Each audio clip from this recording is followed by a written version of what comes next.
It's Breakfast Central on News Central on a Tuesday morning, the first day in the month of February 2022. I am Joe Hansen. Thank you for joining us. Well, let's bring to you the front pages of the papers. But in the meantime, do not forget that you can actually follow us on all socials. We are indeed streaming live as well on YouTube and also on Facebook. And watch us live at Star Times, Avo TV and the likes. Let's begin first off from Nigeria as we take a look at the first news. Now, the first news has quite a number of stories this morning. It says, be ready to make peace. Nnamdi Kanu tells supporters. Well, that's the first coming from him in a while right now. But there's more details from the first news this morning.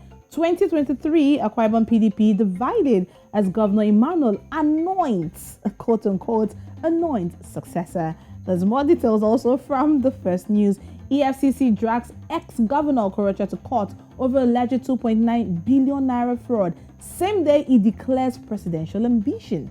Is it a coincidence? Well, you can get more from the paper. The big one here, it says, again, bandits invade Castina villages, kill 23. Banditry kingpin guns down 12 for harboring repentant bandits. And as usual, government condoles affected families. That's what it's saying here. A very sad story. You can get that also from page 2 of the first news.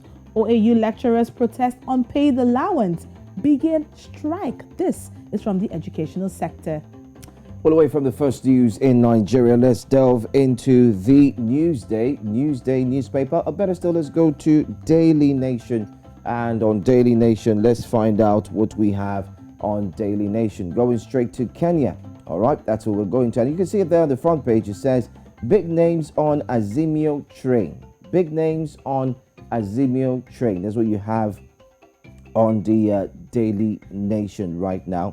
And what you look at on that front page, you can see that man from Orange Democratic Movement, ODM. We're talking about Raila Odinga. And surrounding him, it says clearly, Alliance in the spirit of the gather all philosophy of principles. Uhuru Kenyatta and Raila Odinga coalition lines up 13 parties to take on Deputy President William Ruto in August polls, according to page 7.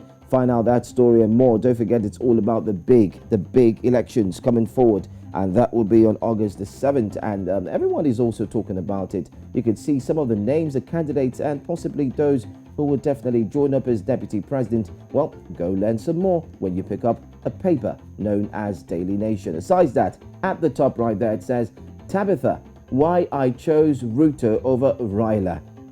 Well, it's all about politics, starting from the front page. And when you go inside, you will find some more. But permit me to quickly take a look at page 3. Love Bridge. Couples sealed their love with padlocks. This is what you see in France. But guess what? A bridge stands to the left of a pond. Here, 8 padlocks have been locked to the barrister, most labeled with 2 names of who have sealed their love. Page 3. Find out what this love bridge is about.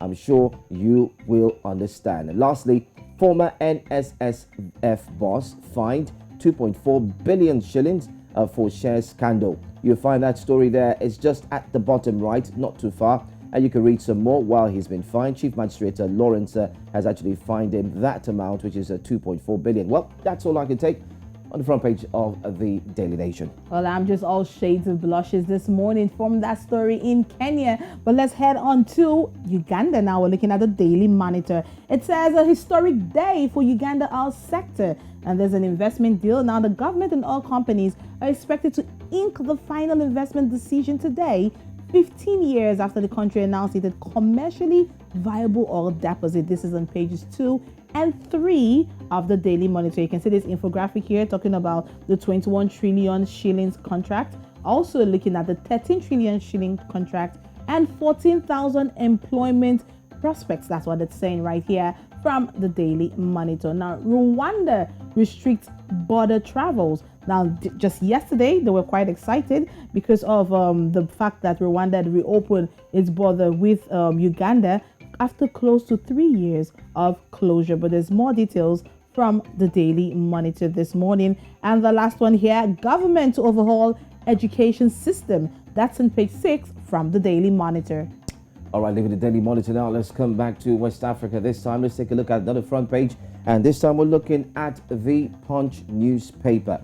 The front page there says APC February convention uncertain, peace panel demands extension. Petition still being submitted. We need 1 more week, says committee chair. APC registers 41 million members. Take note of that number.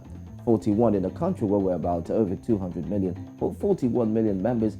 Government rules out a convention postponement. That's another story right there that you can see. And you can see some pictures there. 98 suspected political thugs arrested by soldiers in Ikiti, arraigned. 98 of them. And in front of them, you can find weapons. These 98 have actually been arraigned, and we'll hear some more. But if you want to find out all of this, go inside of the Punch to read. Federal government probes 17 firms over breach of customers' private data.